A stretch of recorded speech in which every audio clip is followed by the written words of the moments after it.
لنډه قصه کومه په دې باندې دا مجلس پای ته رسوم. د یوه سړي مور په روغتون کې په بېهوښي کې وه، په آی سی یو کې داخله کړې وه. په بېهوښي کې وه او په سخته بېهوښي کې وه او په آی سی یو کې وه.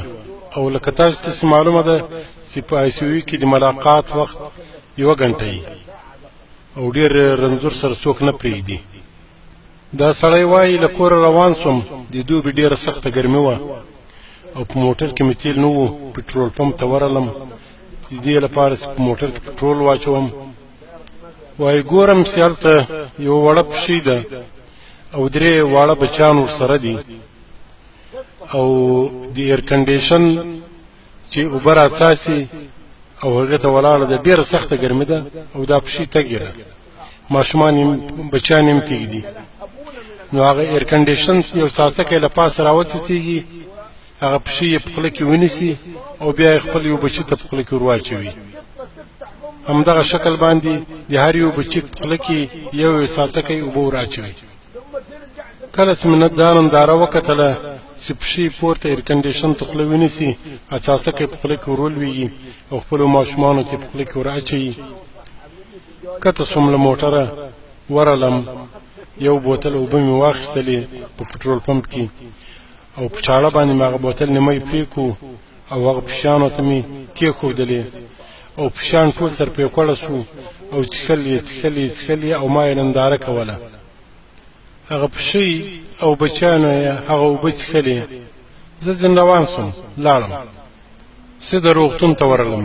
روغتون ته چې ورغلم، هغه د آی سی یو کمرې ته ورننوتلم چې ګورم مور مې نسته. ووېرېدم چې هغه مړه سوې ده که څه پې سوي دي. پوښتنه مې وکړه چې مور مې چیرې ده. هغو راته وویل چې هغه خو خدای تعالی جوړه کړه او ځای یې ورته بدل کړو، آی سی یو مې ویستله او په واډ کې هلته واچوله، په بستر کې ده. چې ورغلم ډېر خوشحاله سوم چې ورننوتلم، مور مې په چارپایي کې ناسته ده.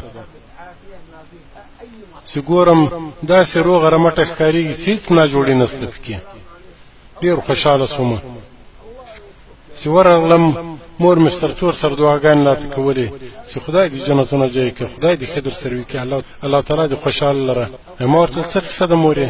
وایي دې راته ویل چې هغه پښې ته ستا اوبه ورکړې، زه په بېهوښي په حالت کې وم، داسې مې لیدلې زه در سره ولاړه وم او تا هغه پښیانو ته اوبه ورکولې چې دوی اوبه سوې.